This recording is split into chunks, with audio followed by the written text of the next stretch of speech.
ஆண்டவர் தோற்றுவித்த வெற்றியின் நாள் இதுவே. இன்று அக்களிப்போம், அகமகிழ்வோம். ஆண்டவருடைய உயிர்ப்பின் பாஸ்கா ஞாயிறு. மறையுரை சிந்தனை.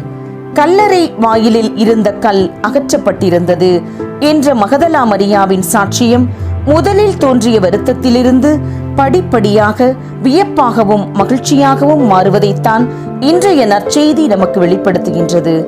சிலுவை சாவை வென்று கல்லறையை கடக்கும் ஒரு பயணம்தான் இயேசுவின் இறப்பும் உயிர்ப்பின் மகிமையும் மகிழ்ச்சியும் ஆகும்.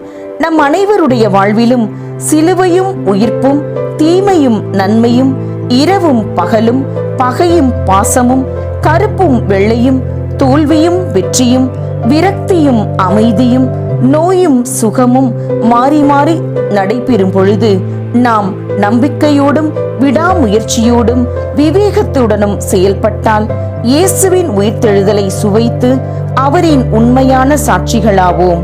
சீமோன் பேதுருவும் யோவானும் இயேசுவின் கல்லறையின் கல் அகற்றப்பட்டிருப்பதை கண்டனர், நம்பினர். நாமும் நற்செய்தியை நம்புவோம்.